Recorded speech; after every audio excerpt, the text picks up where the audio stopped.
Mesdames et messieurs, bonjour, il est 15 h, bienvenue à vous dans cette nouvelle édition. Voici les faits saillants.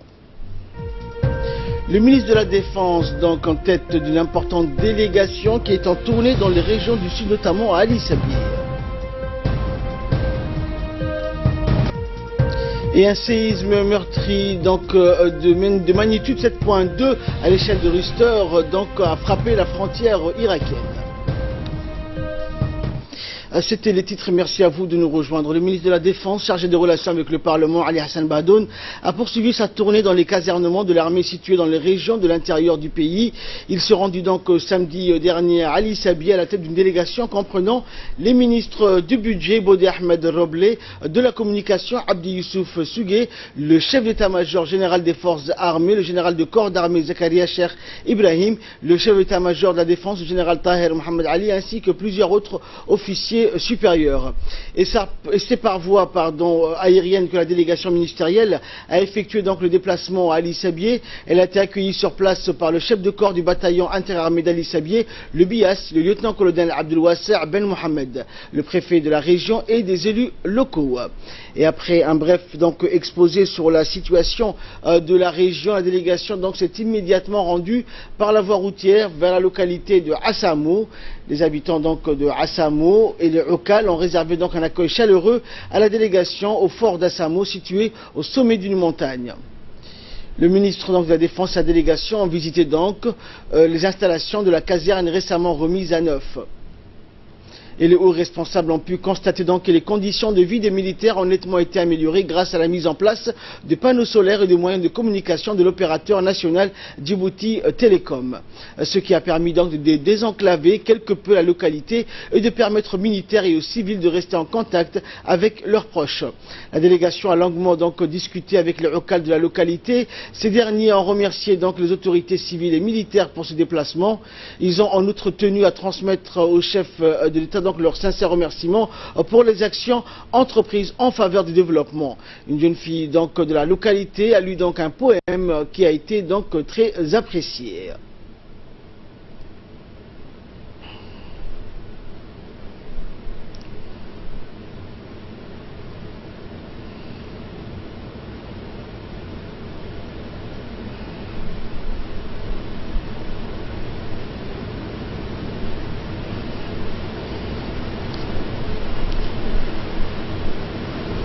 وحلوتهم بسم الله بركة الله بسنك قبيلة وشيطان بيضة هذا وقطورك وجوغنا عيمضة ملايكة.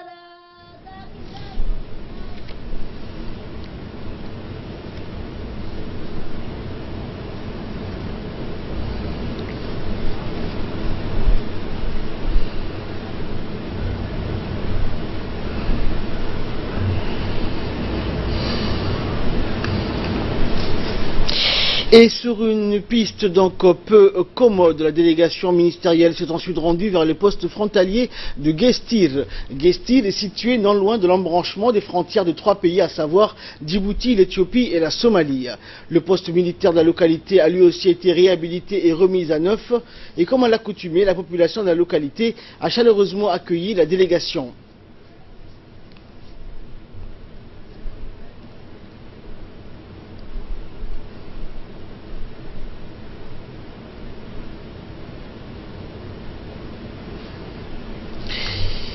Et après donc une visite des installations, la délégation ministérielle a rencontré sous l'arbre donc les sages de la localité de Guestir. Une école donc a été également inaugurée. Les locales de la région donc ont remercié le gouvernement de cette promesse honorée.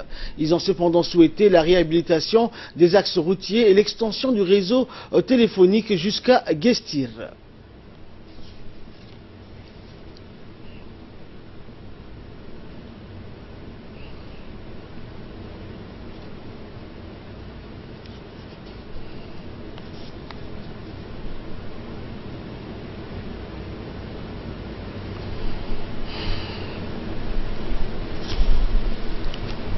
Et la délégation ministérielle s'est ensuite déplacée vers Ali Adé, grande ville de la région. Ali Adé accueille donc le plus gros contingent de réfugiés sur le territoire.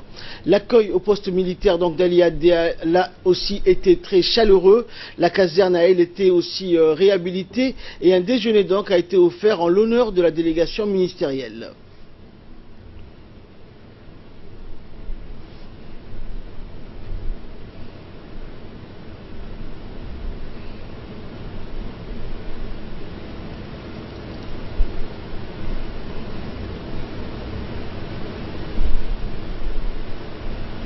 Et les ministres donc ont ensuite rencontré la population, toutes composantes confondues. Il a notamment été question de renforcement donc de la sécurité et de la lutte contre les infiltrations des gens mal intentionnés à partir des frontières voisines. La sécurité est l'affaire de tous, a insisté le ministre de la Défense, qui n'a pas manqué de remercier la population pour son accueil empreint de patriotisme, pour sa compréhension des questions de sécurité et de stabilité. Il s'agit, selon le ministre, de la sauvegarde de la vie des gens, même s'ils sont des réfugiés. Le ministre a indiqué que le gouvernement fait tout son possible pour que les efforts du développement touchent chaque ville, localité ou village, mais tout ne peut pas être mené d'un seul coup. C'est à Holhol donc que la délégation a prévu de passer la nuit avant d'entreprendre la deuxième phase de sa tournée dans la région.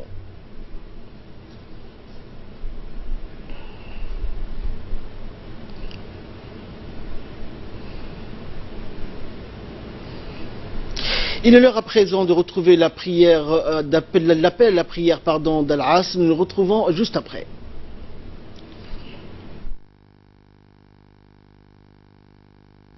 Inna as-salata kanat 'ala al-mu'minina kitaban mawquta.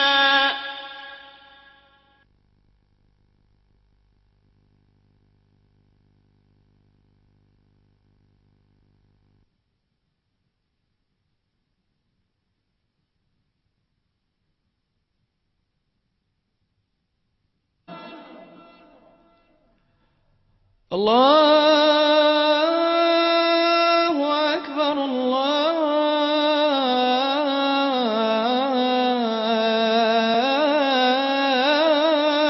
Akbar. Ashhadu an la ilaha illallah.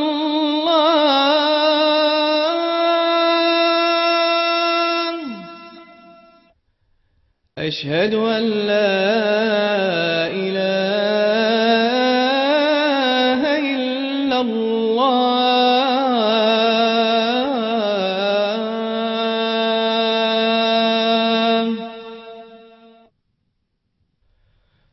أشهد أن محمدًا رسول الله.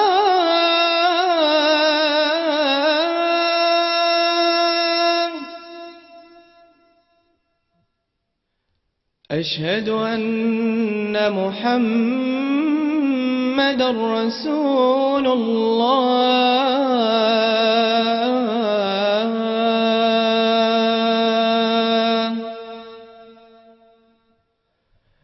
حي على الصلاة.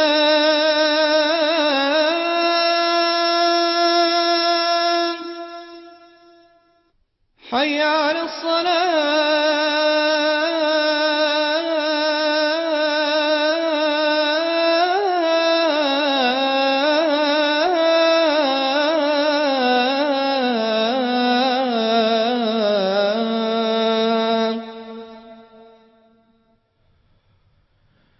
حي على الفلاح.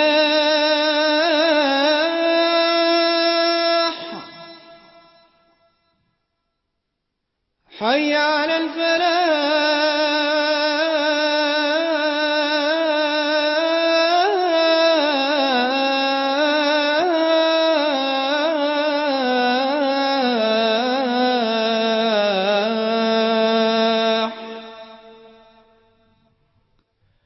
الله أكبر، الله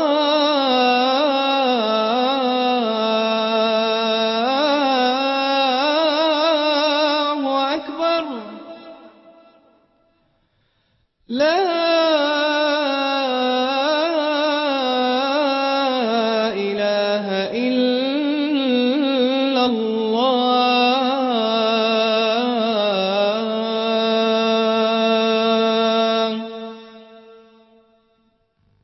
اللهم رب هذه الدعوة التامة والصلاة القائمة آت سيدنا محمدا الوسيلة والفضيلة وابعثه اللهم مقاما محمودا الذي وعدته إنك لا تخلف الميعاد.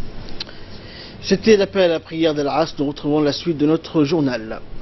Et dans le cadre donc des préparatifs de la 12e édition des retrouvailles des différentes composantes nationales de la République fédérale d'Éthiopie, prévue prochainement à Samara, capitale de la région Afar de l'Éthiopie, un comité technique donc djiboutien s'est donc joint aux organisateurs des festivités, et ce à la demande donc de ces derniers. Ali Abdullahi, bonjour. Donc comment vont se dérouler ces festivités? Qu'est-ce qui est au programme? Eh bien, vous l'avez dit, cette 12e édition des retrouvailles des différentes composantes nationales qui va se tenir donc dans la République fédérale d'Éthiopie est prévue dans la région Afar de Samara. Un comité de soutien dirigé par le ministre délégué au commerce, M. Hassan Hamad, s'est attelé donc la tâche pour former ce comité d'appui technique. Eh bien, cette 12e édition des festivités des nationalités de la République fédérale d'Éthiopie auront lieu à Samara du début décembre, où l'on devra compter quelques 5000 participants. Les organisateurs de l'événement ont mis donc les bouchées doubles pour le plein succès de cette rencontre qui rapproche les différents composantes ethniques de l'Éthiopie. Le comité d'appui technique djiboutien a pu donc visiter les infrastructures destinées donc à abriter ce grand rassemblement. Un stade flambant neuf de 35 000 places a été construit, ainsi qu'un palais de conférence de plus de 2000 places. Des centres d'hébergement pour les invités qui sont presque donc finalisés ont vu le jour donc en Éthiopie. Les autorités de la région ont remercié la République de Djibouti pour ce don, en particulier donc le président de la République. C'était donc un don de 2 bus. Merci Ali pour ces explications. Sous la présidence du secrétaire général du ministère délégué chargé de la décentralisation, Mohamed Issa Faraj, s'est tenu ce matin au Palais du Peuple un atelier de restitution sur l'analyse du goulot d'étranglement du système d'enregistrement des naissances en République de Djibouti. Cet atelier donc a regroupé, outre les responsables du ministère chargé de la décentralisation et l'équipe du bureau UNICEF Djibouti, dont la responsable de la section protection de l'enfant, Fathia Omar Hassan, différents responsables de l'état civil donc de Djibouti-Ville et des 5 régions de l'intérieur, ainsi que certains responsables des ministères sectoriels concernés par la problématique, donc ont participé à cette réunion. Et ça veut dire quoi? Ça veut dire que le gouvernement aura des difficultés à planifier les services sociaux de base des enfants, ne sachant pas le nombre exact des enfants dans le pays, parce que ces enfants n'existent pas aux yeux de la loi. Donc cet exercice d'aujourd'hui, qui est mené par le consultant international M. Djok et le consultant national M. Guédin, un sociologue que vous connaissez tous, son objectif, c'est de faire ressortir quels sont les goulots ou les faiblesses de ces systèmes d'enregistrement des naissances à Djibouti, quelles sont les barrières qui entravent son fonctionnalité, et à partir de ces goulots, il ne faut pas s'arrêter uniquement à identifier les goulots, mais il s'agira de formuler des recommandations, et ces recommandations doivent être traduites en actions concrètes. Et le secrétaire général du ministère de la décentralisation, Mohamed Issa, a expliqué donc que cet atelier aura une importance capitale afin de mieux répondre aux droits de l'enfant. Nous l'écoutons.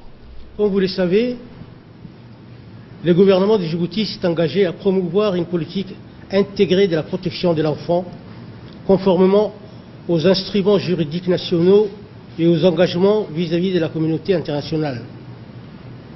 Face aux inégalités en matière d'enregistrement des naissances, la politique du gouvernement vise à garantir l'équité nécessaire à un bon départ pour la vie. Ainsi, l'enregistrement à l'état civil de chaque enfant à sa naissance préserve son droit à une identité et à une nationalité, conformément aux lois nationales et aux droits internationaux. D'après la Convention relative aux droits de l'enfant, tout enfant doit être enregistré aussitôt à sa naissance, et dès celle-ci a le droit à un nom, le droit d'acquérir une nationalité et, dans la mesure du possible, le droit de connaître ses parents et d'être élevé par eux. Et à l'instar du monde entier, la République de Djibouti célèbre à compter d'aujourd'hui la semaine mondiale de l'entrepreneuriat. Ainsi, une cérémonie de lancement de cette semaine mondiale de l'entrepreneuriat a eu lieu ce matin au siège du club des jeunes entrepreneurs djiboutiens. Les différentes activités qui seront organisées donc pour inciter les jeunes à se lancer dans divers projets commerciaux, techniques, agroalimentaires ou de services sont soutenus par l'ambassade américaine à Djibouti. La cérémonie donc de lancement des initiateurs donc en faveur des jeunes s'est déroulée en présence de nombreux responsables des femmes entrepreneuses. La présidente du club de jeunes entrepreneurs djiboutiens est d'ailleurs une jeune femme qui se nomme Choukri Abdullahi. Elle a ainsi expliqué les objectifs de cette semaine mondiale de l'entrepreneuriat. Et de son côté, Jessica Banuls, attachée culturelle de l'ambassade américaine, s'est déclarée réjouie de participer à la cérémonie de lancement de la semaine mondiale de l'entrepreneuriat. Et dans le cadre du programme de promotion et de protection des droits humains, le comité de gestion communautaire a organisé hier après-midi dans la localité de Damerjouk, dans la région d'Arta, une réunion donc de sensibilisation sur le droit de l'enfant. Cette rencontre a été conjointement organisée par l'UNFD et l'UNICEF. Les intervenants ont pu aborder différents thèmes pour faire valoir les droits aux jeunes, dont la nécessité d'une reconnaissance parentale lors des naissances, pour obtenir plus tard une carte d'identité nationale, le refus de toute forme de mutilation génitale pour les jeunes filles ou encore de lutter contre les drogues. Des jeunes et des moins jeunes ici de Damerjouk ont pris part au débat. L'UNFD et l'UNICEF déploient d'importants moyens pour organiser ces réunions de sensibilisation auprès des populations à travers les centres de développement communautaire, les CDC. Et enfin, pour clore l'actualité nationale, le ministère des Affaires musulmanes, de la Culture et des Biens Warf a organisé donc ce matin au siège du conseil régional de la région d'Ali Sabié un atelier de formation concernant les prêches du vendredi pour les imams des mosquées de la ville d'Ali Sabié. Au total, une vingtaine d'imams et ulama de la ville d'Ali Sabié donc ont pris part à cette formation destinée aux leaders religieux. L'initiative donc vise à renforcer les capacités et connaissances des imams lors des prêches pour qu'ils puissent mieux passer les messages aux fidèles. L'atelier a vu la participation du directeur régional du ministère des Affaires musulmanes, de la Culture et des Biens Warf, Abdurrahim Mohamed Hamid, du vice-président du conseil régional, du représentant du ministère des Affaires musulmanes et enfin des responsables religieux de la ville d'Ali Sabié. Et de là, nous passons à l'actualité hors de nos frontières avec Fardous Hussein. Bonjour Fardous. Donc nous allons rester dans la région, le Somaliland donc dans le nord de la Somalie, élit donc ce lundi un nouveau président, le sortant ne se représentant pas et espère poursuivre dans une transition démocratique, Fardous, qui tranche avec l'instabilité donc de l'État somalien voisin. Le sortant Ahmed Mohamed Silanio a décidé donc de ne pas se représenter à la fin de son unique mandat, Fardous. Eh bien Ahmed, donc 3 hommes sont en lice donc dans cette république autoproclamée du Somaliland de près de 4 millions d'habitants.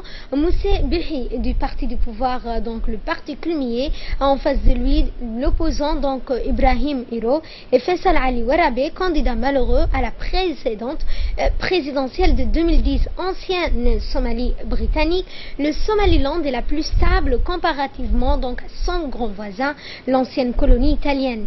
Les deux régions avaient fusionné peu après l'indépendance de 1960. Le Somaliland a ensuite fait sécession et s'est autoproclamé indépendant en 1991 après la chute du régime de Siad Barre, ce qui a précipité l'effondrement de l'État somalien. La campagne électorale s'est achevée donc ce vendredi et quelques 700 000 votants sont appelés aux urnes, donc un système de vote biométrique avec reconnaissance de l'œil des votants sera utilisé pour la première fois, a fait savoir la commission électorale nationale. Mais cette commission donc électorale a prévu donc que l'accès aux réseaux sociaux, donc notamment WhatsApp, Twitter et Facebook, qu'elle serait donc bloquée à partir donc de la fermeture du bureau de vote, c'est-à-dire ce lundi, donc aujourd'hui, ce soir à 18h.